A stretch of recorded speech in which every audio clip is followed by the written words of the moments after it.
అందరికీ నమస్తే అండి.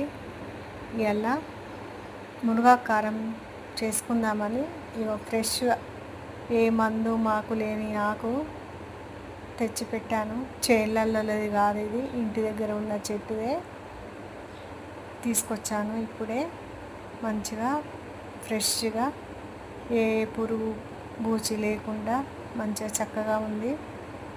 ఈ ఆకంతా ఇలా తెంపుకొని మంచిగా కడిగి ఆరబోసి, దుమ్ము ఉంటుంది, చిన్న చిన్న పురుగులు ఉంటాయి కదా, చూసుకుంటూ ఇలా తెంపుకొని కడిగి మంచిగా ఆరబోసుకొని కారపొడి తయారు చేసుకుందాము. కారపొడి తయారు చేశాక నేను మళ్ళీ వీడియోలో చూపిస్తా.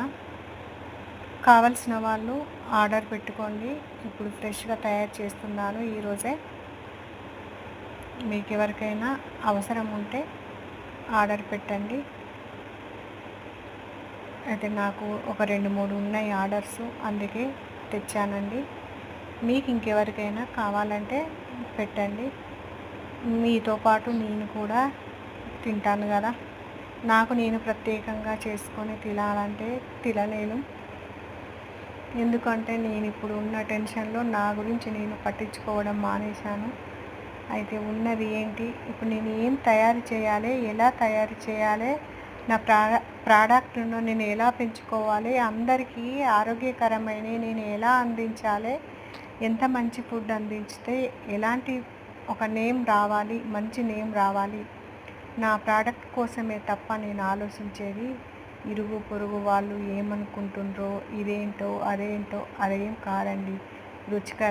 రుచిగా వంటలు చేయడము, స్నాక్స్, స్వీట్స్ అన్నీ రెడీ చేయడము, ఇలాంటివి ఆరోగ్యకరమైన పొడులు చేయడము, నా దృష్టి అంతా వీటిపైనే పెట్టేసి నా మనసును ఇలా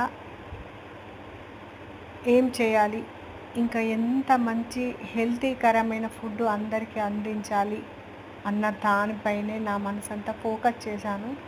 వేరే ఆలోచనలు నాకు ఇప్పుడు లేవు. నా బాబు పేరు నిలబెట్టాలి, నేను అందులో సాధించాలి అన్న పట్టుదల తప్ప ఏమీ లేదు.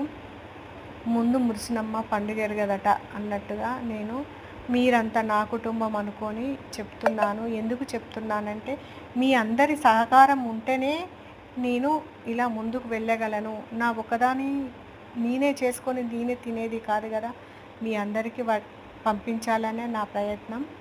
అందుకోసమే మీకు చెప్తున్నాను. నా ప్రయత్నానికి మీరు సహకరించి నన్ను ముందుకు తీసుకువెళ్తారు అన్న దాంతోనే మీకు చెప్తున్నానండి.